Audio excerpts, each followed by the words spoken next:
Hello, everyone. Welcome to Bitcoin Not Crypto. Today we have a guest on, Dan from Bitcoin Reactions. We're going to get into a bunch of different things. You've actually written a Bitcoin book that I'm very curious to know more about. And yeah, just first we'll start with a little bit about how you got interested in Bitcoin to begin with. Yeah, so it's funny because I first learned about Bitcoin back in like 2011-ish, like really, really early on, because one of my friends was buying, well, he was a customer on the Silk Road, we'll put it like that. And the price of Bitcoin, I try and like reflectively like go back on like what it was at the time because I had no idea, but it was something around like $16 or $40 or somewhere in that range. Like who knows what it was exactly. And I kind of thought it was really interesting, but kind of wrote it off. Then people started talking about it. And at first, for about 5 years, I completely just laughed it off. I thought all these Bitcoiners, like, it's just so stupid. But I never actually understood what it was. And sometime in early, actually, remember almost exactly, I was listening to, it was early 2017, and I was listening to Jason Calacanis, if you know him. Yeah, I Right do. now, he's known as kind of like a Bitcoin skeptic, but he had a news segment where he said Bitcoin hit an all-time high again. And I was like, well, I guess I need to just buy some and check it out, right? And we'll see. I have no idea, but I've been not buying it for 5 years. I'm just starting to get into investing right now. Let's go. So he said the price just hit $2,000. So I said, I can find $2,000 and I can scrounge it up. Uh, so I took $2,000, I downloaded Coinbase, and by the time I opened up Coinbase, it was already like 2,700. And I just said, screw this. But I bought it anyways, just ready for that $2,000 to go down the drain. And I was actually right because 24 hours later, it was like 1900 or 1800 or something like that. And I was like, well, I lost all my money, but I'm just going to keep it, see what happens to it. And then like a month later, it hit 18 or it hit $3,000. And I was in Canada at the time. So not your part of Canada, Montreal, Canada, which is beautiful. But then I was like, well, maybe something's kind of interesting here. So I started researching it and I started watching all these Andreas Antonopoulos videos. And that just kind of got me down the wormhole. And I was like, wow, this is something really special. And it didn't take long for me to get hooked. I think I was hooked within like a week.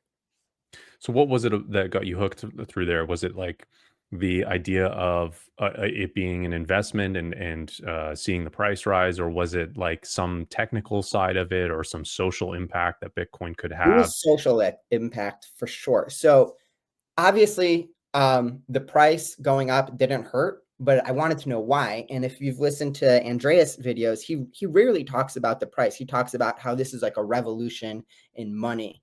And the whole ideas of, screw the banks, like get yourself free. That was all stuff that I naturally gravitated to. I think I have a natural affinity for fighting the establishment. So when I found Bitcoin and it allowed me to do that, I was really, really, really hooked. What about you? I don't actually know. Similar. For me, it was I came into some money and I'd heard about Bitcoin a couple times throughout like 2012, 2016, bought a little bit, sold a little bit, whatever, number go up. But then I came into some money after like a bunch of different things. And then decided to look into investing and, you know, I know that like this was right after 2020, so there's a lot of talk about inflation. So I was looking at investments to outpace inflation, basically, which led me to like REITs and S&P 500, and then gold, and then Bitcoin, and then I started watching all these Sailor podcasts and all sorts of different stuff, and just going deeper into it and realizing that this is the best bet to beat inflation from an investment standpoint. And then that began that took me down the road of understanding what money was really, and what why there's proponents of sound money throughout time, especially with fiat. and really the problems of fiat. So it was just like a cascading effect that led to, oh, this is actually much more than just a way to escape inflation, but it's a way of like actually changing the system, a totally separate monetary system. So Yeah. I'm curious, when you first started buying, you said it in 2020. Did you see a problem? Like, did you already understand that there was inherently a problem with the financial system? Or was that something you had never really thought about?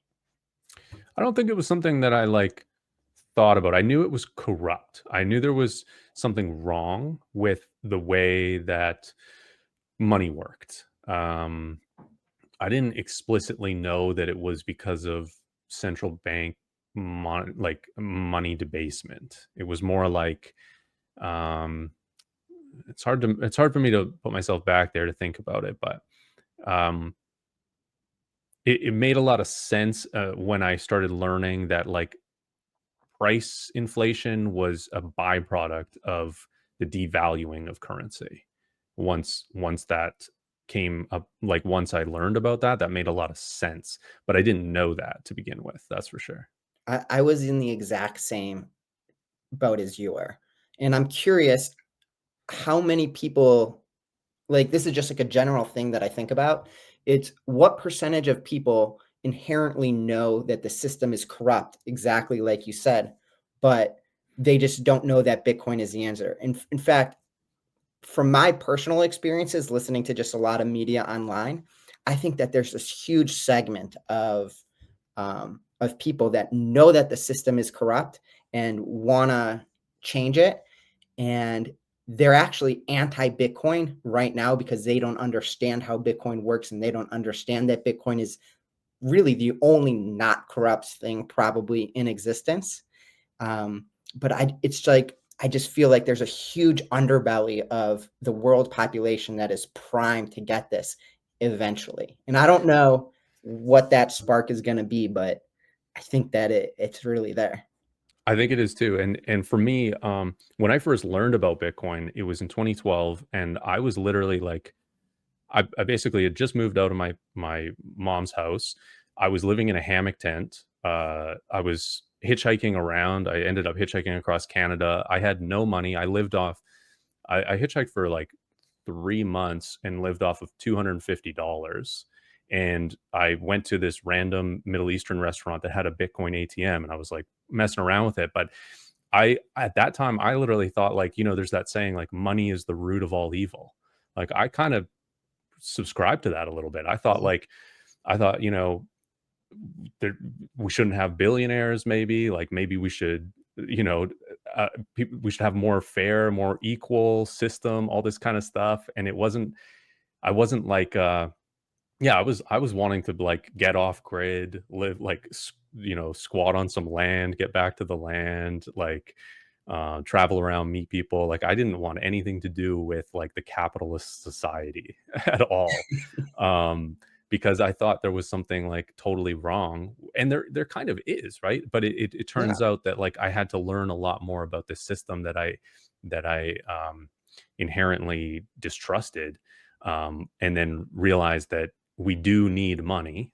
We need it to or to solve the coincidence of wants that the barter system creates, and it's a way to store our time and energy that we put in. We create value from working. So we need something like that. And then I just didn't trust what we had for that, right? So I don't know. It's a I think Bitcoin is for everybody, but just not everybody realizes it's for them yet. That's kind of That's a what I feel great like. way to put it. It's for everybody, even if they don't realize it yet. I mean, everyone is gonna be using Bitcoin at some point, and it's really, I almost find it like one of my favorite things, and this is kind of like why I do my channel, is I like going back in time and seeing what are the arguments that people were saying against Bitcoin before. Are they still saying the same arguments now? A lot of times they're making the exact same arguments, but the price is just adding a zero or another zero at the background of it, which makes you think, well, maybe it's not that, maybe there's something else going on to it. And you said something else that was like you wanted to get out of this capitalist system. And I think a lot of people really, really feel that. I think capitalism is itself a really loaded word, because typically on the right of politics, you see all these people saying we need more capitalism, and then people on the left of politics saying we need less capitalism. But the thing is, at least if you go back to like what Adam Smith was talking about in Wealth of Nations, like that sort of capitalism, that doesn't really exist. No. That's not what we have, at least in the United States. I know you're in Canada, but capitalism in the United States, or American capitalism, is really more of a kleptocracy than anything else. And that's, a society run by thieves. It doesn't matter if you're Republican or Democrat, but the people in charge, whether it's, the Republicans or Democrats, it's both of them. They're all thieves. And I personally, I knew that really early going on. There was a class that I took in college called Scams, Ripoffs, and Bad Deals. And it just like hit me at the soul, because everything is a scam, ripoff, or bad deal, except for Bitcoin. So, Yeah. yeah. Well, if we look at like, socialist ideology, it's born out of this idea of, the everyman or the every person being able to, get what is rightfully theirs, and everybody, shares the load, and there isn't this huge divide. And that is exactly like, that's ideologically like that, makes a lot of sense to a lot of people because they see that as fair. But the way it goes about, it just doesn't create that, right? We've never seen it actually work. And frankly, the incentives that get created in these systems, socialist systems, don't typically work out, because it goes against like people's actual nature and just the incentives of the system, right? So, but I am curious to hear, like, you mentioned the U.S., and I'd say like everywhere, we have this what did you say? Kleptocracy. Yeah, yeah. So Yeah. can you define how that, or what that is, and like how that happens? Like, how are people able to steal when they have power? Yeah, so it's really goes down to like one of the core, and I actually talk a little bit about this in my book, but it goes down to one of the core tenets of humans anthropology, right? It's when people are given power, they become corrupted. And if you've ever heard the term power corrupts, absolute power corrupts absolutely, we're all human, and the core mistake with all of human societies is that we put people in charge.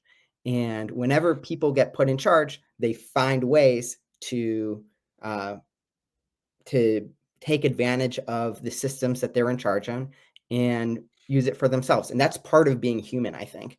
And there's, Hmm.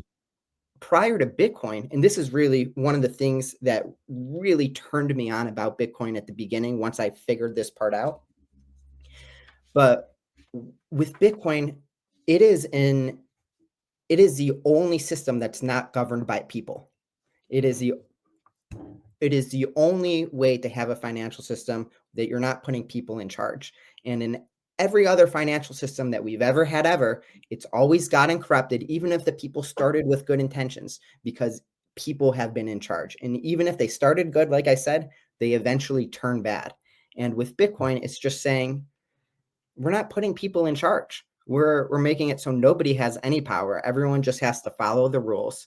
And for me personally, that's a system that I want to be in, especially considering I'm not one of the people uh, able to take advantage of the system that I live in today. So really, it's a dichotomy, right? It's a choice. I can choose take it, stay in the system that I'm in, stay in the financial system that I'm in, and get taken advantage of, get screwed over, or move to the other financial system, which is Bitcoin, and don't get screwed over. And it's a really easy choice. And the results, I mean, I started investing in 2017, so the results kind of speak for themselves. Right. And it's easy to like audit the rules of the Bitcoin network, because it's like the network, the Bitcoin network is holds all the power basically because it can't be changed easily, at least. Um, and we know what those rules are. We can look at them. We can read the white paper. We can see any updates. We can look at what Bitcoin is. The rules of the other monetary system that we participate in, like the U.S. dollar or the Canadian dollar or whatever, the banking system, everything. Uh, it's almost like the complexity is there so that you have to give someone else power because you're delegating the responsibility of knowledge, because people go to school for years to understand one specific point of the fiat system. Um, it's it's a system that is so complex that it's hard to even understand for anybody, and it kind of creates these power positions. You're absolutely right. And you add on to the fact that not only does the complexity make it not very transparent, but they actually make it physically opaque too. So even if you wanted to understand it, you can't do that. It's Right. really funny. So in my book, I have the 8 rules of Bitcoin, right? And transparency is the third rule. It's Bitcoin is transparent. Bitcoin is open to everyone. If you wanted to support this channel, the best way to do so is by becoming a member. You get access to replays of my live streams, exclusive members only content. Also, you can support this show by checking out the sponsors, all linked below. Bitcoin Well, which offers non-custodial Bitcoin, which means you send them money, they send you Bitcoin directly with the lowest spread in Canada and the US. They have non-KYC options available. And if you use my link in the description, you'll actually get some free bonus Bitcoin. And of course, Stampseed, the best possible way, in my opinion, to store your generational wealth and your seed phrase, which is this small little titanium plate that is easy to conceal, fireproof, crush proof. You can throw anything at it, it'll weather it, and you can stamp your seed with their kit, and you can actually get 15% off of that kit by using my code BTC not crypto 15. Thanks again. So Oh, that's yeah, rule 3. The that's Bitcoin is rule open to 3. anybody. It's even open to your enemies, right? That's part of what makes it good, in my opinion, is Yeah. that that literally anyone can use it. There's no permission needed, really. And it's not only anyone, it's if robots come along one day, like AI starts being sentient, they can use it. If aliens come down from the sky, which I hope they don't, but they could use it too. It's really open to everyone. And I think that that's really cool because just part of my ideology growing up, I hated the idea of uh, either not being able to do something because it wasn't open to me, or I don't like the idea of blocking someone else from living their best life either. So that kind of fits in really, really good with my ideology. Yeah. Yeah, it makes sense to me too. Part of what I like about Bitcoin is that it's available for disenfranchised people all around the world.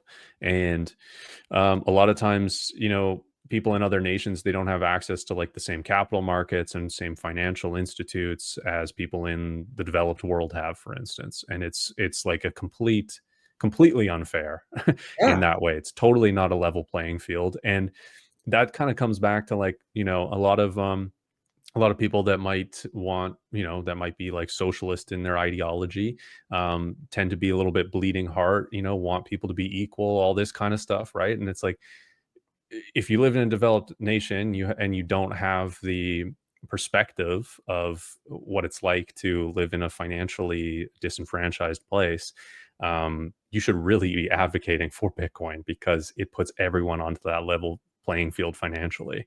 yeah. So I have an idea, right? And I'll tell you this. Maybe this is a video that will come eventually on my channel.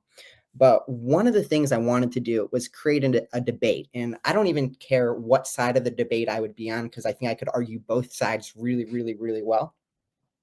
But I wanted to say, is Bitcoin more uh, left leaning or is Bitcoin more right leaning? Because I think a lot of people, at least on the internet, seem to be a lot more right leaning. but there's just as many leftist ideologies baked so hard into Bitcoin. And it's not only that, it's like I could make a really good argument that Bitcoin is Marxist.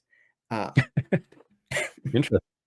yeah, like when you think about it, it's not actually a hard argument to make at all. So Marx was all about the people doing the work are the people that get the rewards, Right. right? And how does Bitcoin mining work?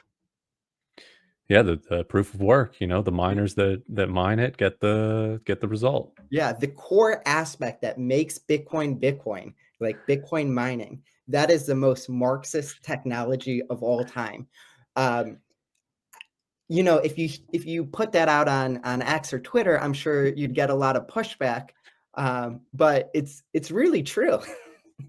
and It's a fascinating thing. and I think most people would just like without calling it a specific ideology, most people would just call that fair. Yeah, right, totally. Yeah, it's not like every single idea that, socialism has created is, terrible, right? And people should be fair, and people should see results from their work, right? So, yeah, I don't know, people definitely put themselves in a camp and don't see outside of that. So, yeah.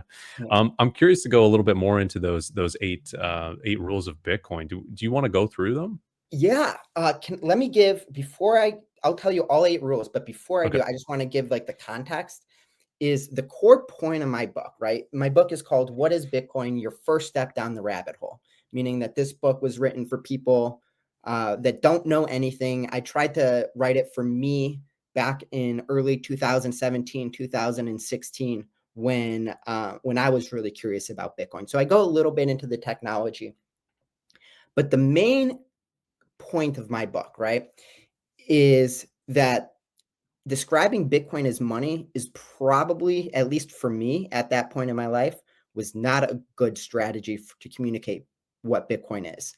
And the reason why is because if you think about money, right, if you say, oh, this is the money of the future, or this is digital money, then you immediately start asking questions in your head. Well, digital money, well, uh, we already have digital money. I use a credit card. You can say things like it's digital money. Well, who's using it? It's realistically, I can't go to the store down the street in the United States and buy something with Bitcoin. Maybe you could argue you can, but for the most part, if you say, "Hey, can I pay in Bitcoin?" most people would look at you funny. So I say, instead of describing Bitcoin as money, let's describe it as two things at the same time. Bitcoin is one, a financial network. That's the Bitcoin network. It's an entire financial system. And two, there's a currency inside of the Bitcoin financial system, and that's also called Bitcoin. And I really split those two things out. And when you think about it, I think being a financial system is a lot more of a accurate way to describe Bitcoin because it's responsible for enforcing and creating the rules. It's responsible for creating the money supply, which is the Fed. It's responsible for being able to store your wealth, which is the banks. It's responsible for being able to move the money and make payments, which is credit card and Visa and Venmo and all those companies. So when you really look at it as a whole, I think being described as an entire alternative financial system that's fair is maybe more of a better explanation than Bitcoin is money. Not that Bitcoin is money is wrong, because Bitcoin is money is a true statement, but it's a lot more than that too. Yeah, that makes a lot of sense, and I think that's why a lot of people talk about, um, you know, buying and holding Bitcoin is like being able to buy a piece of the internet, and it's because it's like the Bitcoin network is infrastructure. It's financial infrastructure, just like how um, some internet protocols are like what the internet that we see today is built on top of. So that's and then Exactly. it, but you can't buy or you weren't able to really buy a piece of like the internet itself. You had to buy companies that ran data centers or social media or sell things on the internet. It's like all these things on top of Bitcoin, whereas or on top of internet. But Bitcoin, you can actually it creates its own, well, there's a money or like a token side to the infrastructure of this new financial rails, kind of. Exactly. I couldn't have said it better myself. So with that context of that's what Bitcoin is, I I said, well, Bitcoin is Bitcoin is a financial system, right? So what makes Bitcoin as a financial system different than all the other financial systems that we're living in? And this is where I come up with the core 8 rules of Bitcoin. And I'll just read them out. Yeah. 1, Bitcoin is open. We already talked about that. Bitcoin is open to every single person all over the world. In comparison, no other financial system is open. Even in the United States, it wasn't until the 1970s, I think, maybe later, that women had the right to open a bank account by themselves. If you were a minority, or even before, obviously bad things were happening to you, but you were disenfranchised by the financial system as well. Even today, if you are an undocumented immigrant, you don't have the papers to get a bank account. Another reason why, for the left side of society, they might say that Bitcoin is more progressive than not. So Bitcoin is open to everyone, and not only that, but I was just using like the United States financial system. Other financial systems are worse. We're probably the most open. Yeah. Right. So that's rule number 1. Bitcoin is open. Rule number 2, Bitcoin is neutral. What does that mean? It's fair. It's the only one that treats everyone the exact same way all of the time. Nobody has more power. That's, I think, the part that got me hooked on Bitcoin. It's fair. It's neutral. There's no one that can screw the system. Rule number 3, it's transparent. Exactly what we talked about. Rule number 4, Bitcoin is borderless. Bitcoin works in the United States. It works in Canada. If you go to Kenya or Mexico or Cambodia or Australia, it'll work there too. It works the exact same for everyone. As anyone that probably follows your channel already knows, other financial systems are not borderless, and there's a lot of issues getting money from one place to another. Big time. Yeah. Number 5, Bitcoin is permissionless. When you have your Bitcoin, you get 100% control over it.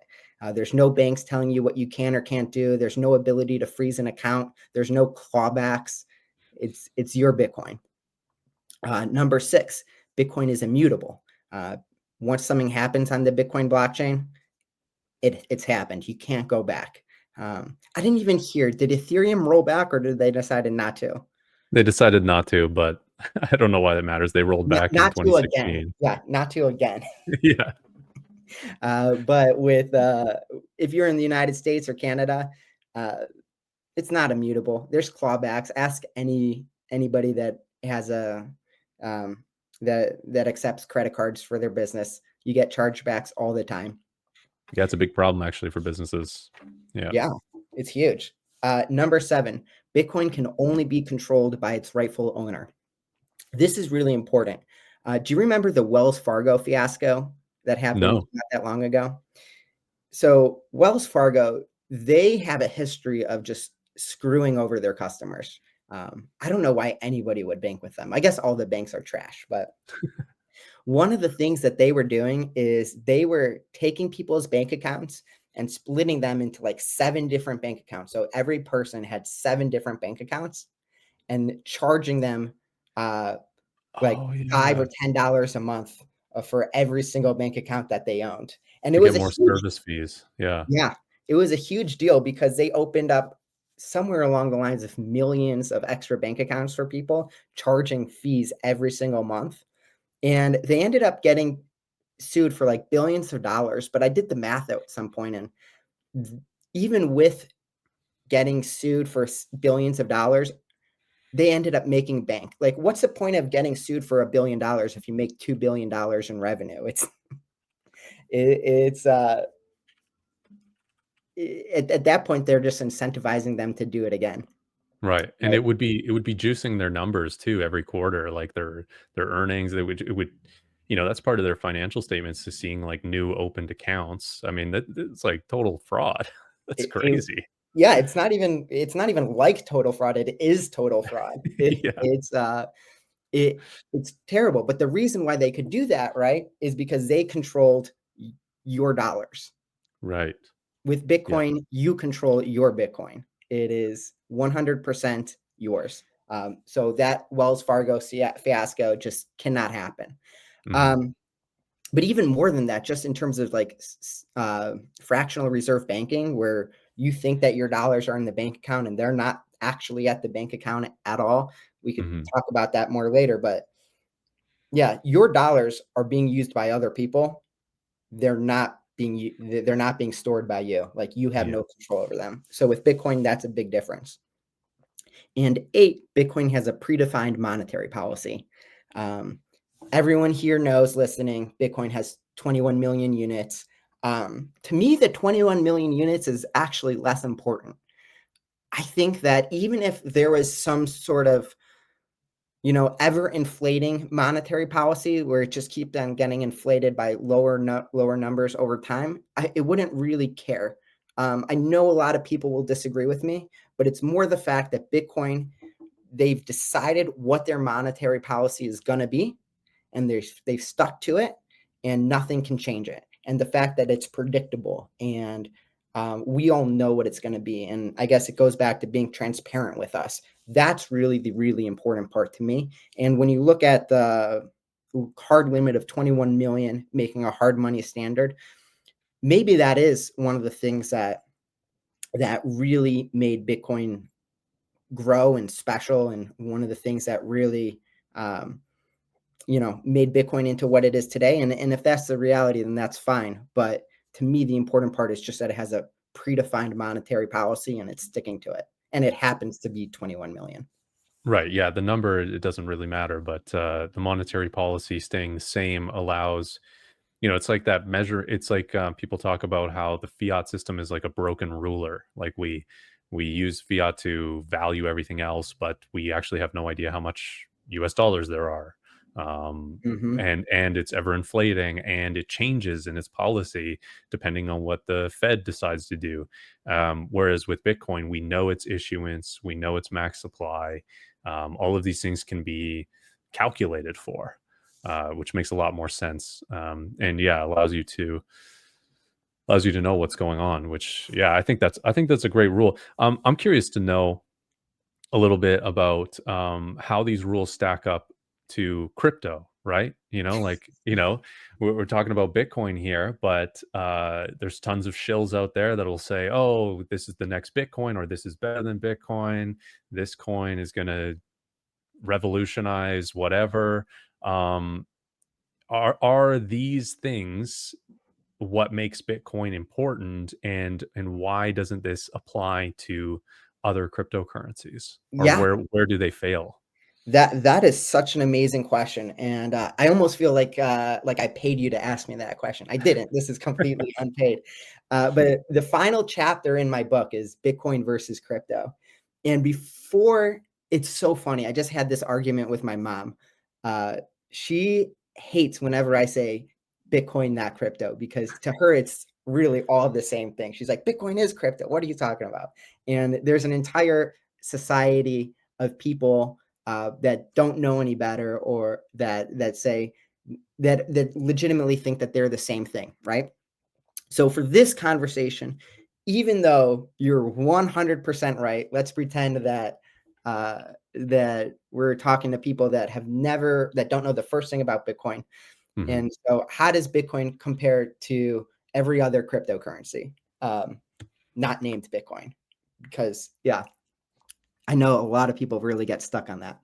Um, but anyways, so I have an entire section of my book where I say what we should do is, if you want to evaluate any other cryptocurrency, or if you want to evaluate anything in the crypto ecosystem, right?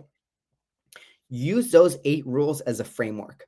And one of the interesting things that I did, or that I specifically didn't do in my 8 rules of Bitcoin, I didn't talk about things like decentralization. I didn't talk about things like blockchain.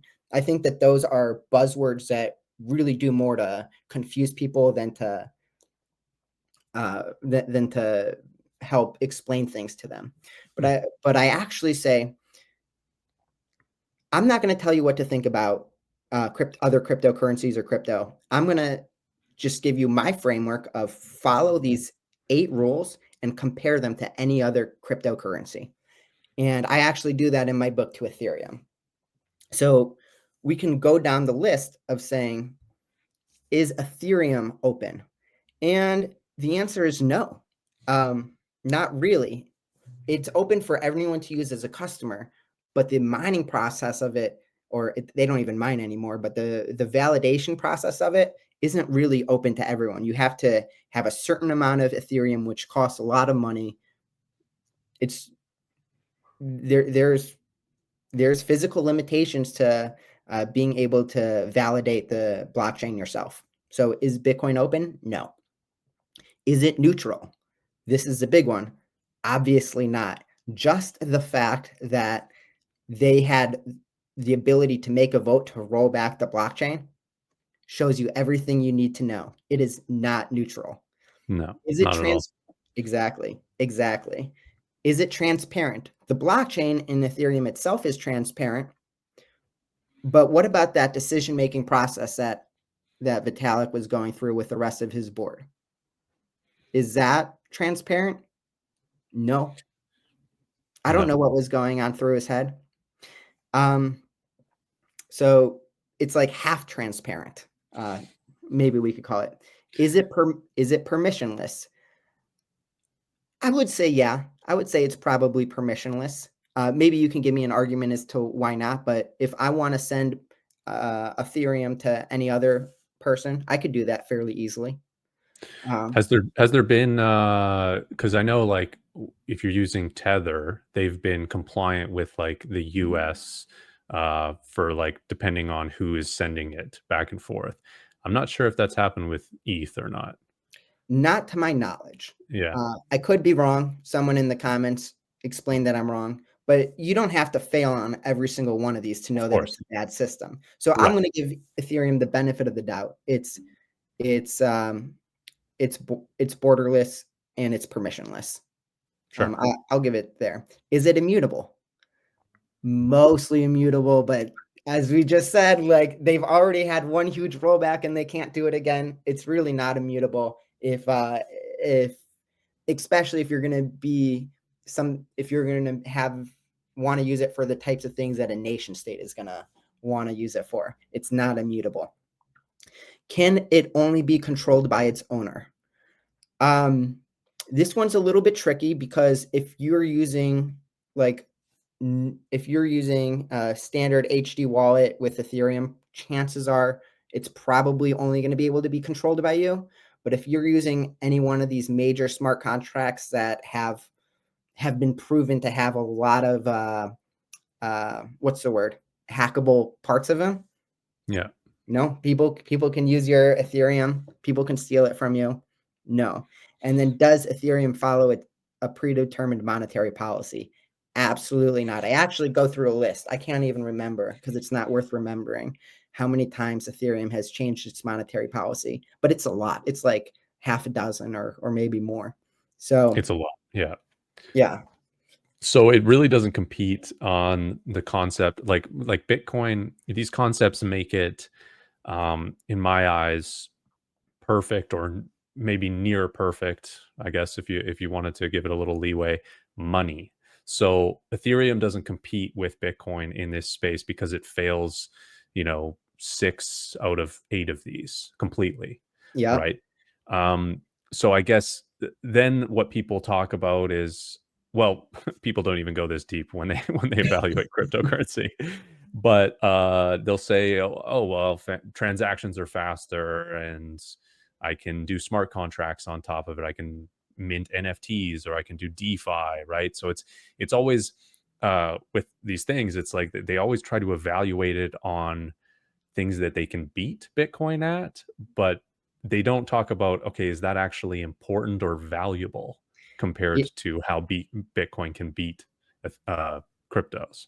And you're absolutely right. And let's touch on that. Let's highlight that for a second, because I talk about that too. Let's talk about smart contracts, right? Because I say once you go through my framework of the first of the core 8 rules of Bitcoin, and you compare them against any other cryptocurrency, then you need to look at, well, what else is a cryptocurrency doing that's different, right? What makes it unique? And with smart contract blockchains like Ethereum or Solana or whatever, they have smart contracts. So let's start looking at them, and are they and just see, are they something that's worthwhile? And the short answer is no, they're not. But let's talk about why, right? So whenever you're tokenizing a physical item, it's breaking the entire point of Bitcoin, or entire reason of why Bitcoin exists. Because if you were to tokenize, let's say, a piece of gold, what you're essentially saying is this token represents this piece of gold, but it doesn't actually mean that you have that piece of gold. Anytime you're creating a connection between the physical world of atoms and the digital world of bits, there's going to be a break. You cannot guarantee that the person holding that token of gold Ethereum will be able to ever have contact with that gold. That you can't even prove that that gold even exists. Yeah. And this is one of the fundamental reasons, as you know, I'm sure, I mean, obviously, you know, that Bitcoin is so special, because by making all of it digital, making it so that there's no paper Bitcoin in the world, you can 100% guarantee that any Bitcoin that you have in your wallet in the blockchain is 100% yours. And you can mathematically, cryptographically prove that. If Bitcoin were to be backed by gold or oil or land or anything like that, that connection would break, and everything in Bitcoin would fall apart. The only way that a digital cryptocurrency can work is if it is only backed by the digital part of it itself. And so I have an entire section ripping that apart. Yeah, it makes sense. It's Bitcoin is enforced. The blockchain of Bitcoin is enforced digitally, whereas if you were to tokenize something with a smart contract, it still ends up it's something that exists physically and still needs to be enforced physically. Like, and then it's possession is 9/10 of the law. So if somebody was to take that gold and steal it, and you have this tokenized ownership of it, and you don't even know where it is anymore because somebody's taken it, then that smart contract, that token is useless. And yeah, Exactly. it's arguably useless anyway. It's the same as a paper certificate. It's just digitalized, and anybody can see it because it's on a public ledger, and it's been somewhat decentralized depending on the blockchain it's on, but that really doesn't mean anything because it's separated digitally and physically. And if you were, let's say, Peter Schiff, right? How would you argue against that? Like, what would you say is, well, it's okay because, like, it's okay to have representations of tokenized gold, because why? Like, if you were Uh, Peter Schiff. I've heard him talk about this, and he says because Brinks has been able to transport gold, and gold smelters have been trustworthy, and you these people deserve. Basically, he says that certain people deserve trust, and that we can trust them with the physical gold. And That's who ultimately what it comes down to, I probably think. deserves the most? I mean, I'm not saying that we feel this, because we probably feel the opposite, but who would most people say deserves the most trust? A big custodial bank, I suppose, Or like the probably. United States, the United States government, they're the biggest. It's the Sure. government. They can't be backed down. Are you familiar with Operation Vide Gusset? No. So this is um, 1944, right? We had Bretton Woods Agreement, and the entire world decided to go on the United States gold standard, meaning that the United States had all this gold, and they were going to create dollars, and that they were going to have dollars, all the international dollars backed in gold. Fun fact, it wasn't backed by gold for United States citizens? Oh, really? I didn't know that actually. Yeah, so the United States was on a hybrid system. Nobody ever talks about this, and I think they should. So in 1944 to 1971, the United States was on a hybrid system. It was, if you were a United States citizen, you had gold or you had dollars, those dollars were not redeemable for gold. If they were international dollars and you were a country, you could redeem them for gold. Hmm. So the United States starts working their magic, and they get to be the world reserve currency, and all the other currencies are pegged to the United States dollar, which is pegged to gold, at least for those things. And the United States government at the time, this is in our heyday, right? This is when we were the most powerful relative to other countries.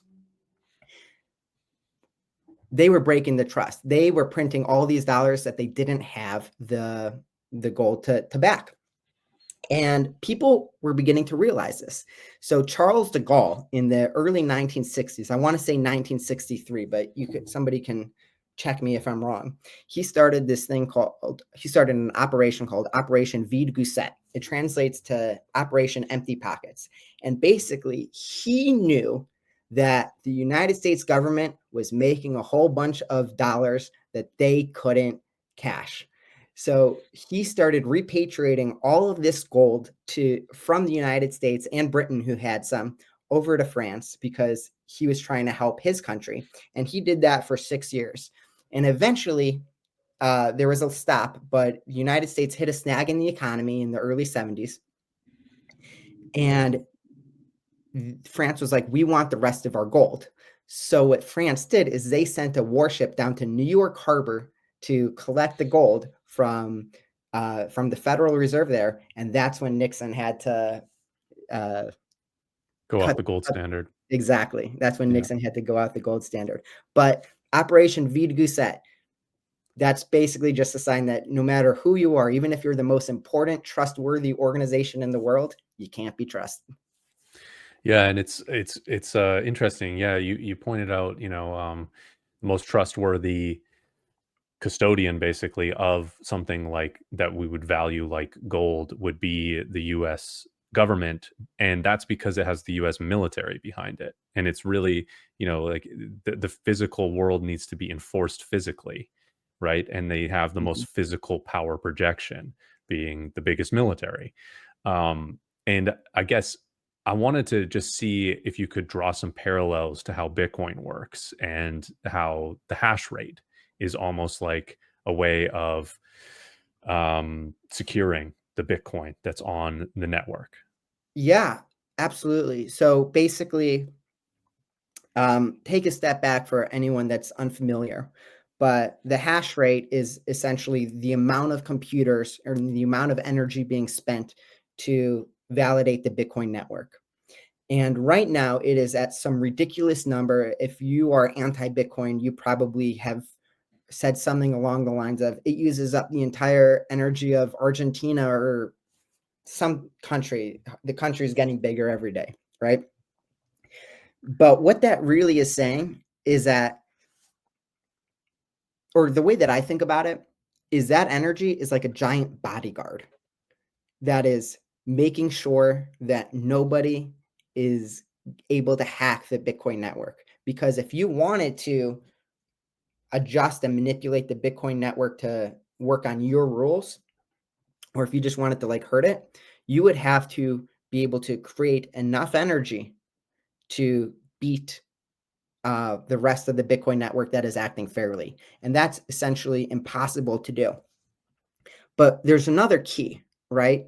And I think I've heard Jack Mallers talk about this. Um, but basically, when something is backed in energy like this, you can try to break it. Let's say the United States government really, really, really hated Bitcoin and they wanted to do everything they could to stop it. And they were able to get a whole bunch of energy, create like 1,000 new nuclear reactors to try and combat Bitcoin. Let's say that they were going to try to do that. If they failed, what that means is that all that time and energy that they used to try and break the Bitcoin network and were unsuccessful doing so, all that time and energy would be unrefundable. It would be gone forever. And this is where there's a really big difference between the likes of Bitcoin and any we'll call it proof of stake token, right? Because if you are able to get enough of these proof of stake tokens, hypothetically, you can you can break the chain, right? You can, let's say you can do a 51% attack if you own 51% of the Ethereum or Solana or whatever. But in those types of situations, if you fail to get to 51%, you still have all of that other asset. Like you didn't really hurt that much. It If didn't cost you anything.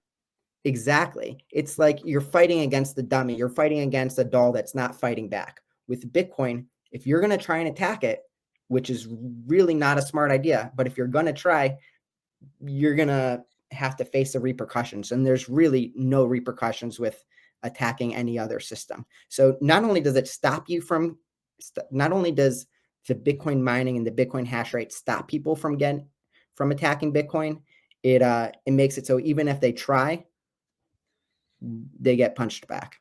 And I think Yeah, that's really cool about Bitcoin. It can defend itself. It's really sturdy algorithm. it's incredibly sturdy. It's the design of it is the more you learn about the design of Bitcoin, the more you realize like how intelligent all the people that built it are and how they've just perfectly aligned all sorts of different types of incentives.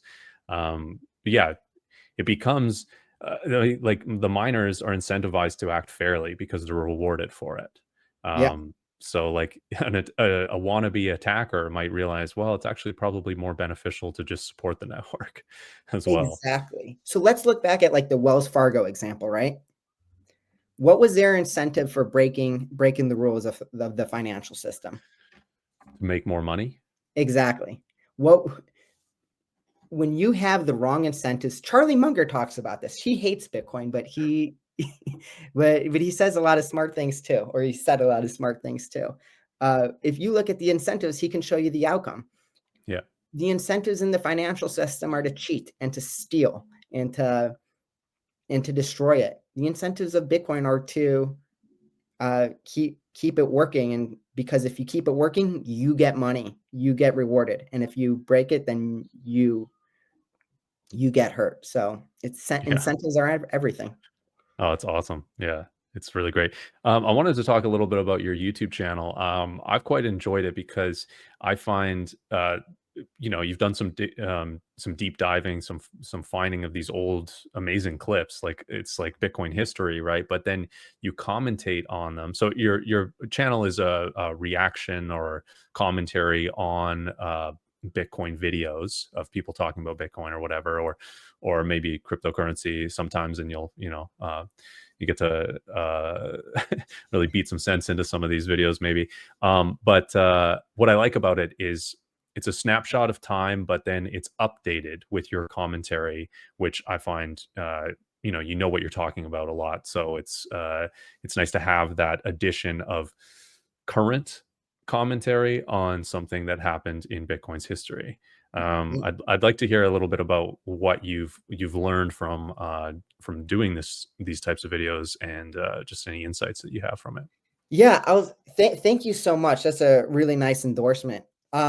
I'll say it really started because I would watch all these Bitcoin videos, right? And I wanted to be in there debating these guys because all these guys were just saying all of the dumbest things. I love debating Bitcoin with people. I love it more than anything. And some of these people, like whether it's Paul Krugman or whoever else, that's like a big wig in the financial circle, they're hard to debate. So instead of getting them for a live debate, I said, let's just clip what they say and react to it. And I think it's really funny. And I'm expanding it. I'm really trying to experiment being a YouTuber to figure out what are the different types of videos that I'm going to make. And it's an absolute, I love learning about this process because I'm going from something that I know a lot about, which is Bitcoin, to something that I don't know a lot about, which is YouTubing. But remind me the question. Just what have you learned from like maybe some of the videos that you've watched and stuff? Like what have been some of the biggest insights for you? Oh yeah, so many. One, I think people are going to keep on using the same arguments forever. I think that um, a lot of these arguments that people are making, like I said earlier, they were making them when Bitcoin was $1, and when Bitcoin is, they're going to be making the same ones when Bitcoin is $1 million. I did one. Do you know who Sam Cedar is? No, I think I watched that one. Yeah, so he was talking down on Bitcoin when it was like $16 or something, but like It was $4. or $4, but like perfectly explained it kind of Yeah, when like yeah. and I was so confused. I was like, dude, you are literally explaining why Bitcoin is going to go up in price and why it's good, and you're Yeah. somehow becoming anti-Bitcoin. And I think the reason is, unfortunately, there's a lot of tribalism that involves that exists in the world, and I think that's part of being human, right? Is the tribalism. So because maybe he thought that Bitcoin, he's a left wing guy. So because maybe he thought Bitcoin was a right wing thing, he wanted to be anti it. Right. But he did a perfect job of explaining what it was and why it was going to go up in price. And the price was $4 at the time. He's like, if Bitcoin can buy you one smoothie, it could buy, like later, it'll be able to buy you two smoothies. And I was like, well, now replace the word smoothie for a house. But Yeah. yeah. Uh So that, yeah, go ahead. Go ahead. yeah, I think it is tribalism. It's also there's like the sunken cost fallacy where you've kind of like maybe you're in some different type of asset and you see Bitcoin outperforming, but you're still like kind of you got to dig down deeper into what you're still doing because you think it'll pay off. And yeah, Bitcoin has to be a scam. Like nothing is that good, right? Yeah. I And think then they have a word for that where it's called like the saltiness index. Like someone created it saltiness. where it's like the earlier that you were into Bitcoin without buying it, the saltier you are. Yeah, And like the totally. more you hate it. And if you watch a lot of guys, that might be why Sam Cedar is against Bitcoin, because he was talking about it when it was $4. I didn't know what Bitcoin was at the time.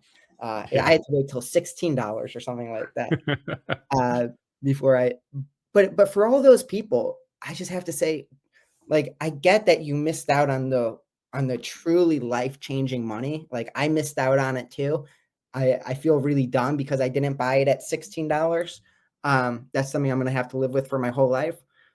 But when I finally got it and it was like $3,000 and everyone was telling me, you're an idiot, you just spent $3,000 on thin air. And I was like, no, like I'm figuring this out. This is actually really, really smart. This seems like it could be the future. Yeah. Um, Yeah, Bitcoin is buy it a at whatever price. Exactly. yeah, yeah, no, right. It's you always think you're buying at the top. And I mean, sometimes you are, but it's a local top because it's priced in fiat and fiat's going down consistently. And it's yeah, Bitcoin's an ego test as well. Like you have to humble yourself. You have to recognize where you've been wrong about it. I mean, a lot of people are skeptical of it right away, which is probably a good thing. It's good to be skeptical. I But agree. you got to look, the deeper you look, the more you realize, okay, there's really something here. And there's a lot of smart people that have figured it out before me. And maybe I should hear their arguments for it and begin listening. I have a question. Did you ever have an anti-Bitcoin face? Anti-Bitcoin. I actually, no, I didn't. I understood I had a limited understanding of Bitcoin as digital gold at a pretty early age. Much before I even bought it, I kind of understood like, oh, this is like, and it's just conceptually. I mean, Bitcoin is not digital gold, but conceptually, it can be defined that way in a very narrow sense. So I thought it was a good idea. I just didn't have any money at the time, and I was not interested in investing and anything like that. So I never actually went through that phase of being against Bitcoin. I was pretty open to it right away. That's really cool. I wish I could say the same. Well, that Pocketbook, just I wish they could say the same. Yeah. that probably just shows my that I was naive about a lot of things at that time, right? You know, um, because I didn't know why I should have been skeptical of something like Bitcoin. You know, because there were a lot of things before Bitcoin that failed. There's a lot of things around Bitcoin that are total scams. Not Bitcoin itself, but all the other cryptocurrencies are either vaporware scams or unregistered tech companies. So and I didn't really consider all that. I just thought, yeah, the digital currency, it has a fixed supply. It gets, there's a cost of production. It's very similar to gold, but it's a digital type of it. That was kind of my basic understanding at the time. So if you, and I'm sure you are the Bitcoin guy in your friend group, and yeah, Oh we yeah, all are, right? yeah. So when people reach out to you and say, "Hey, Forrest, I have this question about Bitcoin. I don't really know anything, but I understand that you know a lot about it."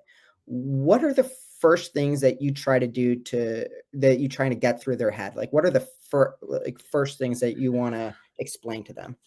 Um, the first thing I start to do is ask questions. I definitely do not right away data dump on them about all the great things about Bitcoin. I ask them, okay, well, what is your understanding of Bitcoin? What is your understanding of money? What is money? I start asking these kind of questions, and then I tailor my answers depending on their answers. Yeah, and I tailor what I tell them about Bitcoin in that way, because you kind of have to be selective. Bitcoin is such, it's in your book, first step down the rabbit hole. The rabbit hole is very long, Mhm. dark, very expansive rabbit hole. It's complicated, it's complex. And I also try, if I know the person, I'll talk about aspects that I think will align with them. If they're an environmentalist, I'll talk about how Bitcoin mining is 57% renewable energy, and it incentivizes more renewable energy and pays people to build infrastructure that is cheap electricity. And maybe I'll talk about how the more energy that a nation has, the better their people are. That might be a hard sell, but it's something that I would be, maybe go into to some Can you degree. touch on that? Because I agree with you, and I try to explain this to people all the time. I have a section of it in my book, but I want to Mhm. hear you explain it. Just talk about how the more energy we use is a good thing, and that is not anti, or that is not pro like high carbon outputs. That is not pro anti-environmentalism. It's we use energy. I want to hear it in your words. We use energy. We use energy as humans, and the more energy we use, the more capable we are to create. And that means really simple things. That means we can create more of a family if we have more energy. It means we can create better technology into the future from energy, and it elevates our living standard. Um, that's Yeah. essentially what energy does, right? It builds our living standard. You can think about, I mean, you can look at it as simple as what a solar light bulb will do for a family that doesn't have any electricity. It allows them to stay up later to work more if they wanted to. It allows them to read at night, which will elevate their education, allow them to learn faster, because they're not limited to only the daylight hours. It can really be as simple as that, and that is such a small amount of energy. But because they had, they're burning cow patties, they're maybe using kerosene lamps, something like this, like the the small amount of energy input can create a huge amount of positive output on such a simple small scale like that. But it extends all the way up. There's no foreseeable limit. We haven't seen a limit. Like, what happens when we have unlimited energy? Well, then all sorts of things are possible. Space travel is possible.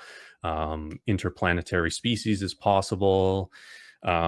Living anywhere you want is possible on the earth. Desalination for Water. regreening deserts. Yeah, Yeah. desalination for water. You could live anywhere. Like it solves so many issues if we had endless energy, which, I mean, it's possible, right? The sun is a huge amount of energy, and it's through nuclear fusion. I mean, maybe if we can create a bunch of little mini suns here on Earth, we could have unlimited energy, and our lives could be um, unbelievably abundant because of that. So Are that's you kind of what it was familiar like.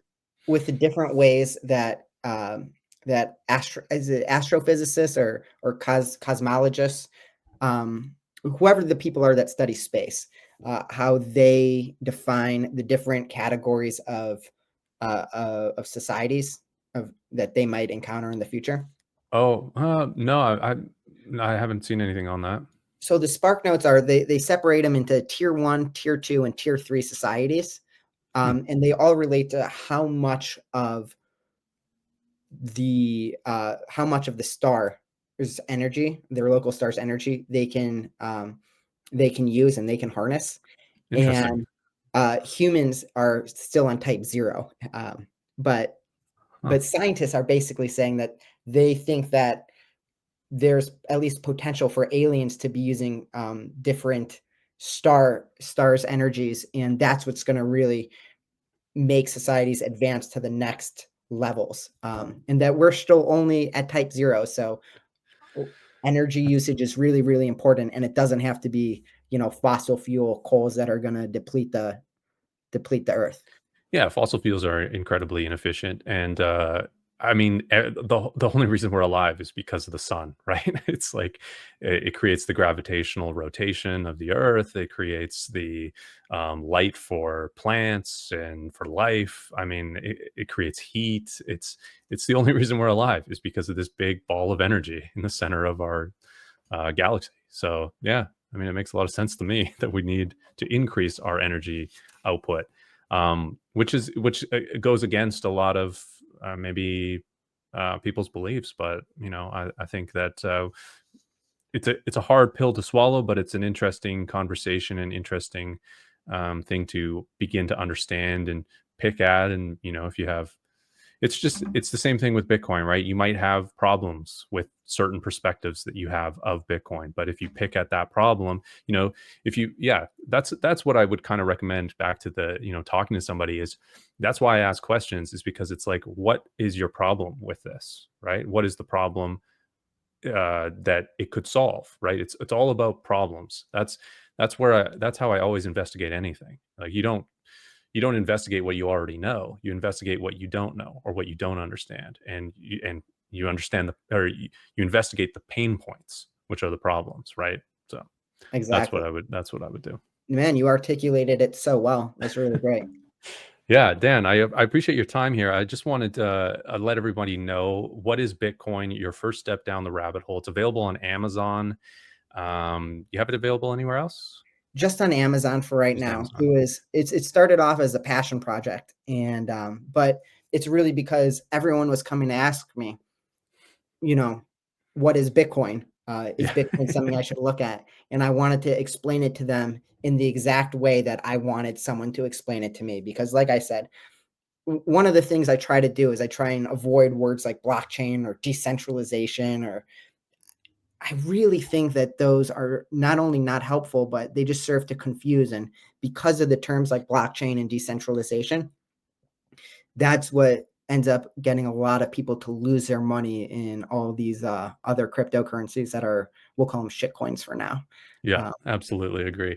And then your YouTube channel is Bitcoin Reactions, which Bitcoin I'll post that in the description as well. I'll post links to all of this.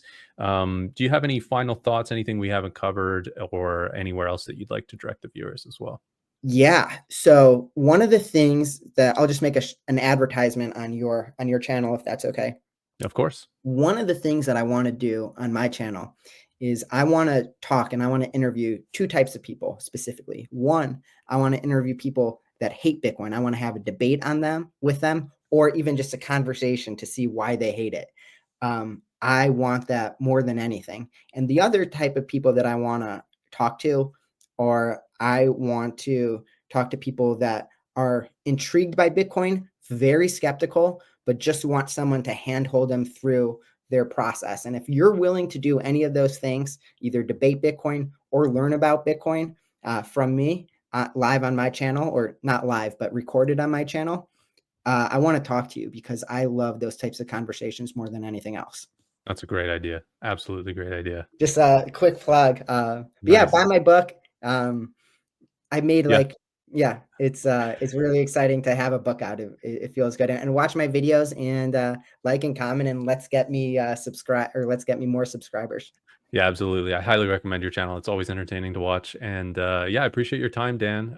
Thanks for being on the podcast. All right. Thanks so much, Forrest. I appreciate it.